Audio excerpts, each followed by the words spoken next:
The New York Times is being mocked for their blatant hypocrisy over their discrepant news coverage of Joe Biden's sexual assault allegations and the way they handled the Brett Kavanaugh situation. We're going to take a look at the latest fail coming out of the New York Times and how it's only convincing more and more people that they're nothing more than just a bunch of fake news. You're going to absolutely love it. Greetings, everyone.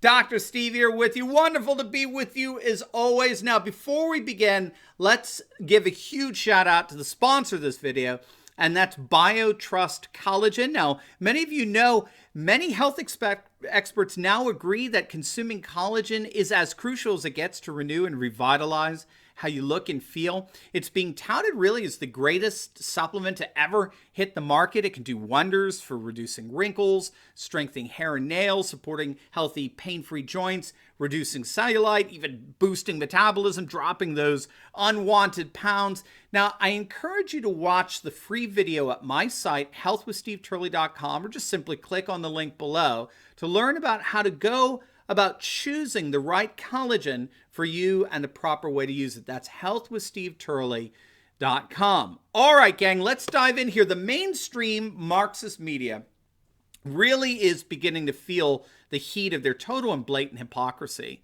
when it comes to their failure in treating the sexual assault allegations against Joe Biden in a manner that even remotely corresponds, even a shred of proportionality with how they treated Judge Brett Kavanaugh. And they're now being openly called out, particularly the New York Times, for their blatant double standard hypocrisy. At issue in particular is the total silence by the Times over the course of 19 days when it came to reporting the latest sexual assault allegations coming from a woman named Tara Reade. Now, if you're not familiar, Ms. Reade has indeed accused Biden of inappropriate behavior when she worked in his Senate office back in 1993, saying that Biden touched her inappropriately when she was in her mid-20s. She gave her full story to Rolling Stone's Katie Halper in a podcast interview where she reportedly describes the graphic incident that allegedly involved Biden pinning her against a wall in his office and inappropriately touching her. And then apparently after he was done doing whatever he was doing, he pointed to her and said, "You're nothing to me." And then later on, many years later, when she revealed to others what Biden had did, this woman, Tara Reade, claims that she was tarred and feathered as being a Russian agent who was doing the bidding of Vladimir Putin. And she has, as of several days ago, officially filed a complaint with the Washington, D.C. Police Department charging Joe Biden with sexual misconduct. Now, obviously, liberal, woke Democrats, like the left-wing activists disguised as journalists over at the New York Times, obviously, they're in a bit of a dilemma here because according to them, when you doubt a female accuser, that is a form of overt sexism. I mean, after all, like we talked about with the ultra-woke leftist activist Alyssa Milano, with her unwavering support of destroying Judge Brett Kavanaugh during his confirmation hearings, she and many other cultural Marxists believed that even if the accused man turns out to be innocent, that it's worth it because it's all part of a process of equalization between men and women. If there's some collateral damage in this process of rectifying centuries of abusive oppression against women, well, then so be it. So obviously the New York Times didn't know what to do with this, given the standards that the New York Times has helped establish. And so they did what Alyssa Milano did for several weeks after the allegations against Biden came out. They went silent. They said nothing, which, if you think it through, given the hysterics, the utter hysterics surrounding the Kavanaugh hearings, if you think it through, that silence is probably the most damning silence we could ever think of. For a total of 19 days after the allegations were made public, the New York Times fell silent. They said nothing. No comments, no reporting, nothing. And so the two left-wing activists disguised as journalists who covered the Kavanaugh fiasco and who to this day still defend Christine Ford, who made the allegations against Kavanaugh that were exposed as totally fallacious. These New York Times reporters, Kate Kelly and Robin Pogrebin, who ended up getting a lucrative book deal out of the whole thing, they were asked on Twitter point blank why the New York Times has handled the two stories so radically differently. And why have these two left-wing activists disguised as journalists, why have they remained so silent on this issue, given their supposed expertise with the Kavanaugh situation?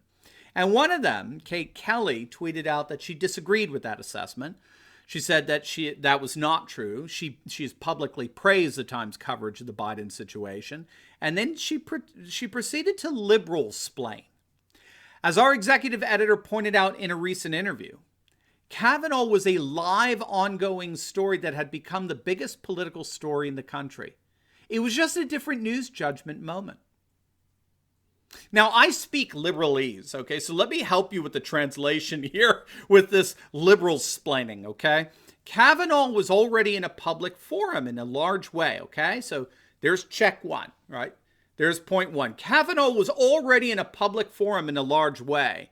So this is how the New York Times editor put it. All right, so Kavanaugh is in a big public forum, unlike the Democratic nominee for president. Check two, Kavanaugh's status as a Supreme Court justice was in question because of a very serious allegation, which had absolutely no corroborating evidence or consistency. Oops, sorry. That was a conservative factive. Conservatives like facts. Liberals like facts only when they're directed towards conservatives. So we don't mention that part here. So back to the liberal-splaining. Sorry for putting the conservative input there. Kavanaugh's status as Supreme Court justice was in question because of very serious allegations. Now, by contrast, you ready for this? By contrast, if you went up to someone on the street and asked them if they knew about the Tara Reade case against Biden, they'd have no idea. Now, of course, that has nothing to do with the fact that we at the New York Times have refused to say a single word about it for 19 days. No, it has nothing to do with it. So, given the total ignorance of the situation among your average Joe on the street, if we professional reporters with the highest journalist standards were going to introduce this story, it would require some significant background and perspective. And so that's the difference between Kavanaugh and Biden. That's so funny. I mean, I try to interpret this liberal-splaining, and it still doesn't make sense. And it didn't make sense to the vast majority of people on Twitter. You could read one comment after another stating the patently obvious. The only reason the Biden story isn't the biggest story in the country is because reporters are actively and deliberately ignoring it. I mean, think about it. The presumed Democratic nominee for president and a former vice president is credibly accused of sexual assault. And it's but the latest in a long line of accusations.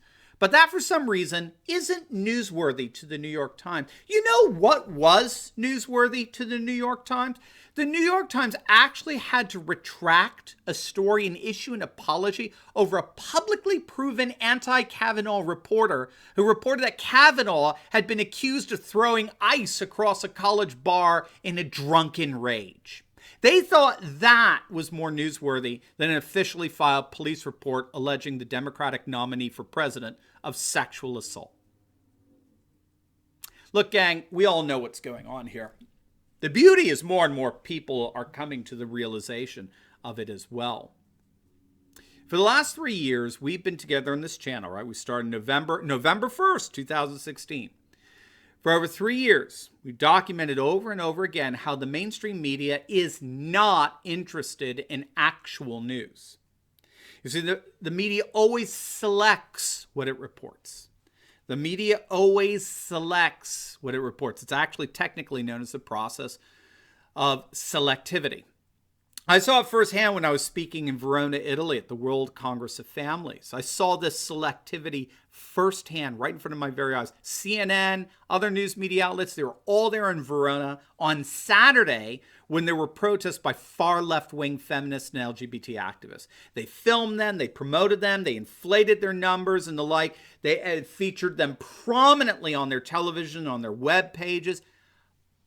But there was something else interesting going on here. The following day, Sunday, 24 hours later, there was another massive, and I mean massive, pro-life rally that featured tens of thousands of supporters marching throughout the city of Verona. And guess what? All those cameras, CNN, all those reporters, they were gone. They were all gone. They were gone for the pro-life rally. So go ahead. Go ahead and search for pro-life march in Verona in March of last year. See how little information you get on it compared to the anti-life, anti-child, anti-family, feminist protesters. You'll see that splashed everywhere. It's a stunning juxtaposition. The mainstream Marxist media is not about reporting. They're about selecting. They select details and events that are then constructed according to their left-wing globalist values. That's why we call them left-wing activists disguised as journalists. And the beauty is that more and more people are coming to this very conclusion.